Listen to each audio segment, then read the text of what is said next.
बिस्मिल्लाहिर्रहमानिर्रहीम। अस्सलामुअलैकुम। बहादुर न्यूज़ के साथ मैं Husna Hussain. Bahawalpur bureau chief Muhammad Imran, district reporter Muhammad Akram Khan, गद्दी नशीन हजरत मोकमलदीन सेरानी रहमतुल्लाह अलैहा मियां असलाहुद्दीन अवैसी इंतकाल कर गए। आज सुबह 10:30 बजे इनकी नमाज जनाजा अदा कर दी गई।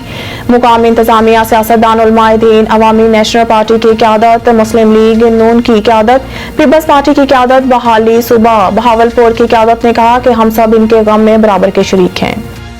बहावलपुर से bureau chief Muhammad Imran, district reporter Muhammad Akram Khan. Revenue से मुतालिक लोगों के मसाइल के हल के लिए डिप्टी कमिश्नर ऑफिस के सब्जाजार में रेवेन्यू अवामी खिदमत सर्विस मुनक़िद हुई। डिप्टी कमिश्नर ज़हीर अनवर जपा ने लोगों के रेवेन्यू से मुतालिक मसाइल सुने और इनके हल के लिए मौके पर ही अहकाम जारी किए। इस मौके पर additional deputy commissioner revenue Muhammad Sarwar, assistant commissioner Bahawalpur city Adeel Khan, revenue अफसरान और रेवेन्यू स्टाफ मौजूद था। रेवेन्यू अवामी खिदमत सर्विस में लोगों की रेवेन्यू से मुतालिक दरख्वास्तें भी वसूल की गई और इनके हल के लिए मौके पर अहकाम जारी किए गए। डिप्टी कमिश्नर ने कहा कि हुकूमत पंजाब के इस इकदाम को मकसद लोगों के रेवेन्यू से मुतालिक मसाइल और शिकायत को एक ही छत तले हल करना और इससे लोगों को रेवेन्यू से मुतालिक मसाइल के हल में रिलीफ हासिल हो रहा है। रेवेन्यू अवामी खिदमत सर्विस में फर्द का इजरा, इंतकाल, दुरुस्तगी, रिकॉर्ड, रजिस्ट्री, डोमिसाइल और रेवेन्यू से मुतालिक दीगर अमूर के हल के लिए मौके पर ही अहकाम जारी किए गए। रेवेन्यू अवामी खिदमत सर्विस जिला की दीगर तहसीलों में भी मुनाकिद की गई, जिनमें मुतल्लिका असिस्टेंट कमिश्नर ने लोगों के रेवेन्यू से मुतालिक मसाइल हल करने के लिए इकदाम किए गए।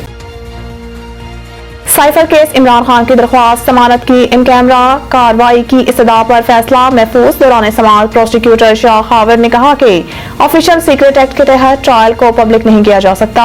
कुछ बयानात और कुछ मवाद ऐसे हैं जैसे पब्लिक में बयान नहीं किया जा सकता। दूसरे ममालिक से मुतालिक बयानात भी अदालत के सामने रखने हैं। ऐसे बयानात ओपन कोर्ट में सामने लाने से दूसरे ममालिक से ताल्लुकात खराब होने का अंदेशा है। इस दौरान अदालत ने इस्तफसार किया कि ट्रायल का मामला अलग है, क्या जमानत की समाअत भी इन कैमरा हो सकती है। इस पर वकील ने कहा कि मुझे इस हवाले से तो नहीं मालूम, आप भी देख लीजिएगा। बाद अदालत ने साइफर केस में चेयरमैन पीटीआई की दरख्वास्त जमानत पर इन कैमरा कार्रवाई की इस्तदा पर फैसला महफूज कर लिया। साइफर केस में पेशरफ्त इमरान खान और शाह महमूद को पेश करने का हुक्म। साइफर केस में ऑफिशियल सीक्रेट एक्ट अदालत ने सुप्रिंटेंडेंट अडियाला जेल को चेयरमैन पीटीआई और शाह महमूद कुरैशी को 4 अक्टूबर को पेश करने का हुक्म दे दिया। अदालत ने पीटीआई वकील खालिद यूसुफ की जानिब से दायर साइफर केस की नकल फराहम करने की दरख्वास्त मंजूर कर ली। अदालती अमले का कहना है कि चालान की नकल परसों फराहम कर दी जाएगी। इमरान खान की जमानत की 9 दरख्वास्तें मुस्तरद करने का फैसला कलअदम। चीफ जस्टिस आमिर फारूक और जस्टिस तारिक महमूद जहांगीरी ने चेयरमैन पीटीआई की दरख्वास्तें बहाल करने की इस्तदा मंजूर कर ली।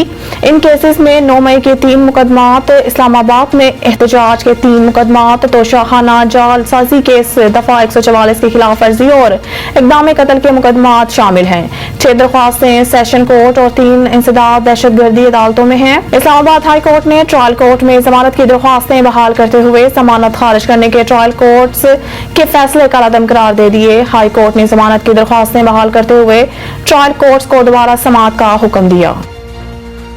वर्ल्ड कप में परफॉर्मेंस देखकर बड़े और मुश्किल फैसले करेंगे ज़का अशरफ। चेयरमैन पीसीबी ने कहा, मैं भारत कैसे जा सकता हूं, हमारे शौकीन क्रिकेट और सहाफी भारतीय वीजे का इंतजार कर रहे हैं। ज़का अशरफ का कहना था कि उम्मीद है भारतीय सरजमीन पर बाबर आजम की क़यादत में कौमी टीम उम्दा कारकर्दगी का मुजाहिरा करेगी।